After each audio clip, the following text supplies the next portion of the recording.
এক অঙ্গে দুই ভাই সরকারি চাকরি পেয়ে তাক লাগিয়ে দিলেন এই যমজ ভাই সাহানা এবং মোহনা। ভালোবাসার প্রতিজ্ঞা নেওয়া প্রেমিক প্রেমিকারা নিজেদের দুই দেহ এক প্রাণ বলে থাকেন। আজ আমরা আপনাদের পাঞ্জাবের এমন দুই ভাইয়ের কথা বলবো যারা এই প্রবাদটিকে আসল জীবনে প্রমাণ করেছেন। এই দুই ভাই জন্ম থেকেই একে অপরের সাথে জুড়ে রয়েছে। তারা শারীরিকভাবে একসঙ্গে জুড়ে থেকেও চাকরি করছে এবং তারা একে অপরের সহায়তাও করছে। আসুন জেনে নিই এই দুই ভাইয়ের ব্যাপারে। বর্তমানে পাঞ্জাব স্টেট পাওয়ার কর্পোরেশন লিমিটেডে চাকরি করছে পাঞ্জাবের সোহনা এবং মোহনা নামের দুই ভাই। কোমরের ওপর থেকে তারা একে অপরের সঙ্গে যুক্ত রয়েছে।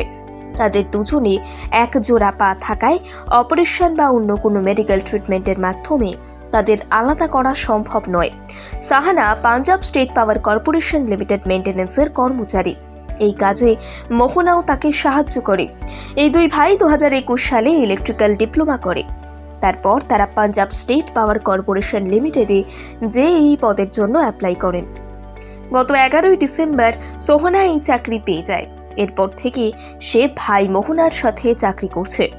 এই কাজে তাদের মাইনে 20,000 টাকা। যদিও 2 বছর পর তাদের বেতন ও পদে বৃদ্ধি পাবে বলে জানা যাচ্ছে। মোহনা ও সোহানা বাড়ি থেকে অফিসে গাড়ি করে যাওয়ার জন্য অ্যাপ্লাই করেছে, যেই কারণে খুব দ্রুত তাদের জন্য অফিস থেকে গাড়ির ব্যবস্থা করা হবে। সোহানা ও মোহনার জন্ম 14 জুন 2003 সালে দিল্লির সুচেতা কৃপালানি হাসপাতালে হয়, কিন্তু শারীরিক সমস্যার কারণে তাদের বাবা মা তাদেরকে বাড়ি নিয়ে যেতে অস্বীকার করে।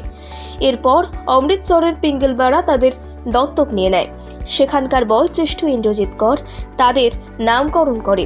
ডাক্তাররা বলেছিলেন এই দুই ভাইয়ের পক্ষে বেশি দিন বেঁচে থাকা সম্ভব নয়, কিন্তু সোহনা ও মোহনা ডাক্তারদের এই ভবিষ্যৎবাণীকে মিথ্যে প্রমাণ করেছে। সোহনা ও মোহনা শারীরিকভাবে একে অপরের সাথে যুক্ত থাকলেও সরকারি নথিতে তারা দুই পৃথক ব্যক্তি। তাদের আধার কার্ড, ভোটার কার্ড, সব রকম সরকারি নথি পৃথক পৃথক রয়েছে। ডাক্তারেরা জানান এমন 1 লক্ষ ঘটনায় মাত্র একজনই পাওয়া যায় যারা দীর্ঘদিন বেঁচে থাকতে পারে। এক অঙ্গে দুই ভাই সরকারি চাকরি পেয়ে তাক লাগিয়ে দিলেন এই যমজ ভাই সাহানা এবং মোহনা। ভালোবাসার প্রতিজ্ঞা নেওয়া প্রেমিক প্রেমিকারা নিজেদের দুই দেহ এক প্রাণ বলে থাকেন। আজ আমরা আপনাদের পাঞ্জাবের এমন দুই ভাইয়ের কথা বলবো যারা এই প্রবাদটিকে আসল জীবনে প্রমাণ করেছেন। এই দুই ভাই জন্ম থেকেই একে অপরের সাথে জুড়ে রয়েছে। তারা শারীরিকভাবে একসঙ্গে জুড়ে থেকেও চাকরি করছে এবং তারা একে অপরের সহায়তাও করছে।